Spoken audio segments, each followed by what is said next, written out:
today we're going to be making a vegetable broth. And this broth is going to be part of a hearty turmeric stew that I'll be making later on in the day. So what we have here are the basic ingredients for this vegetable broth. And really, at its base, a vegetable broth just needs to be garlic, onions, carrots, and celery. But I like to add other things into my vegetable broth just to amp up the nutritional value of it. So today, what I'm adding to my broth are a few extra things like mushrooms. So I have some organic cremini mushrooms and a chunk of chaga mushroom. Mushrooms are great antioxidants and great anti-inflammatories. Our bodies live in a state of chronic inflammation because of the type of processed foods, fast foods, high-fat foods that we eat. So we really need to add to our diets foods that are going to bring inflammation down. And mushrooms are a really great source for that.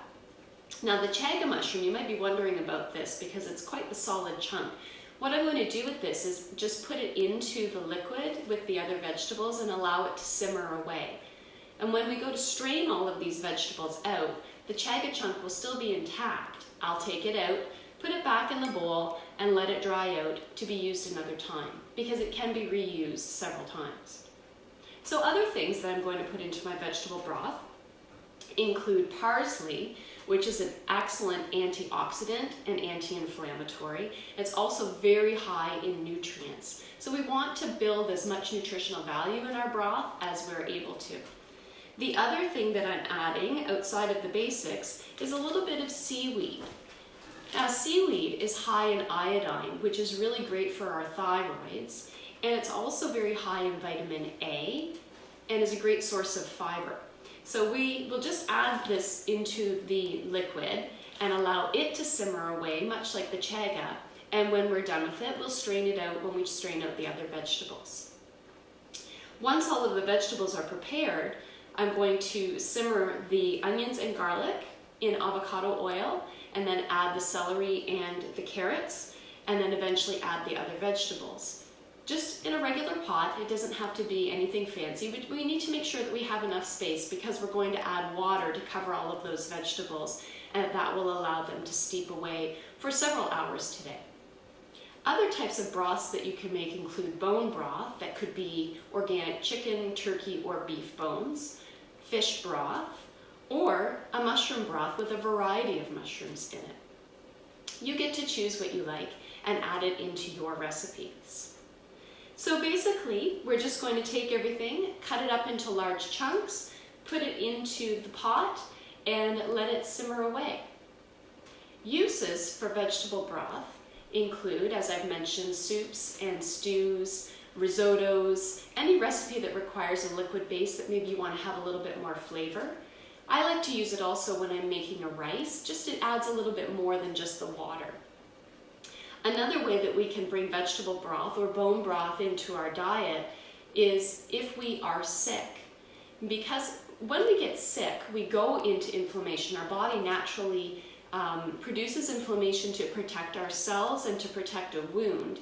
And that's a good thing. We like to have that kind of inflammation because our body really wants to heal itself.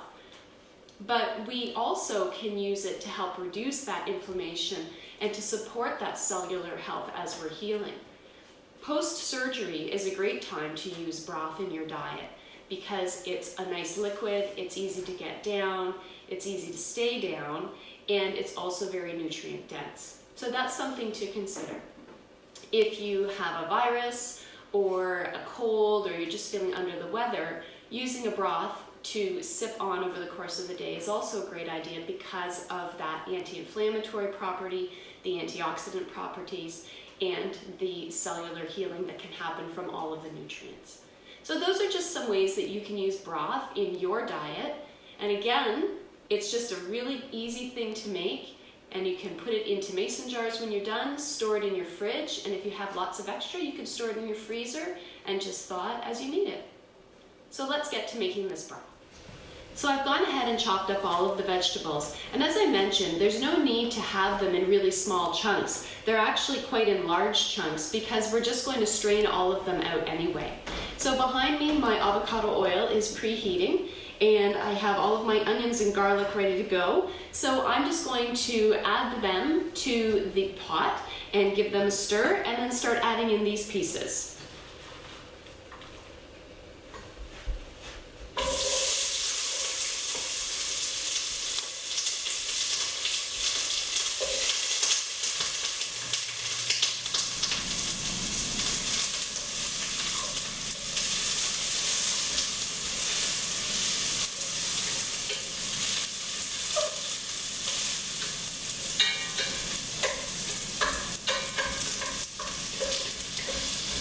Softening the onions and the garlic a little bit.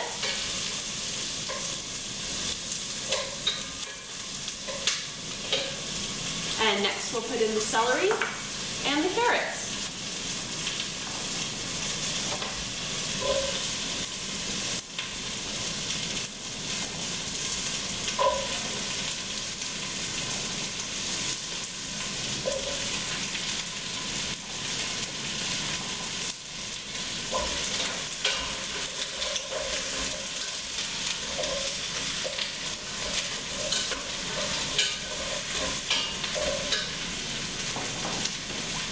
Lots and lots of celery and carrots because they make the foundation of a broth.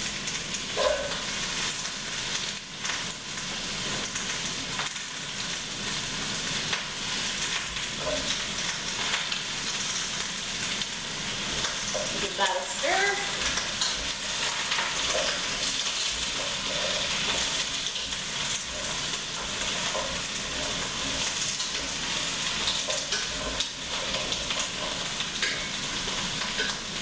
Next, we'll add our mushrooms.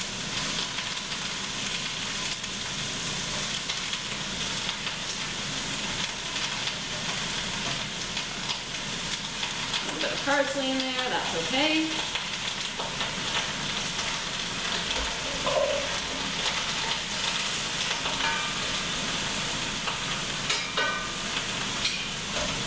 You can see it's quite full, but that's okay because we're just going to cover it with water anyway. So we'll add in our parsley to the top.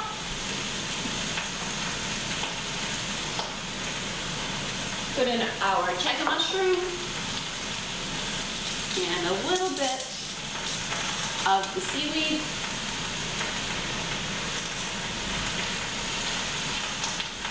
Turn that heat down and then cover it with water.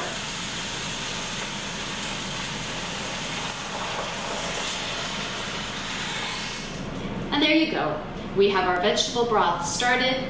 Everything's been added to the pot. Everything's covered with water, and we're just going to let it simmer away for the rest of the day. 3 to 4 hours isn't a bad idea. We want to maximize that nutrient absorption into the liquid. And then when we're done, we'll strain everything out, parcel it up in some mason jars, and it'll be ready to go for whatever recipe we want to use it in.